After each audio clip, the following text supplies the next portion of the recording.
निवेशकों पई खुशी खबर टंका फेराइब सहारा इंडिया रिफंड पोर्टाल रे चेक करि परिबे स्टार्टअप सहारा इंडिया रे निवेश करिथिबा निवेशकों पई आछि एक बड़ खबर। एही कंपनी रे निवेश करिथिबा व्यक्ति को खूब शीघ्र टंका मिलिबा को जाउछि। सहारा इंडिया रो रिफंड पोर्टाल रे आपण निजर एप्लिकेशन स्टेटस चेक करि परिबे। आपणक अवगति पई कहि रखुछु जे सहारा इंडिया रो रिफंड पोर्टाल रे नुआ पेमेंट लिस्ट जारी करछि कंपनी। एही लिस्ट रे आपणक नाम अछि कि नहीं ताहा जांच करु। जदि आपण मध्य रिफंड पाइबा को आवेदन करथिले तेबे आपण एही लिस्ट तुरंत चेक करिबा आवश्यक।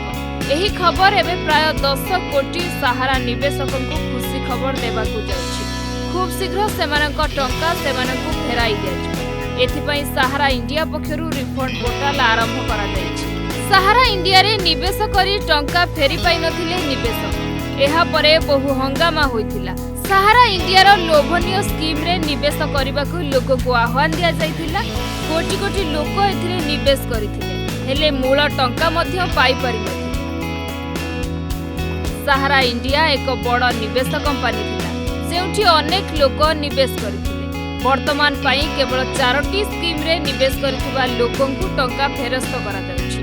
सेगुडक हेउछि Sahara credit cooperative society limited, Saharayn universal multipurpose society limited, Hamara India credit cooperative society limited वो stars multipurpose cooperative society limited रे निवेश करथिबा निवेशकों को टंका फेरस्त करा जिवो।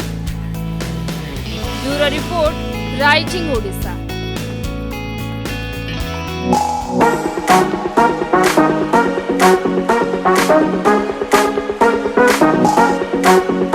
Thank you.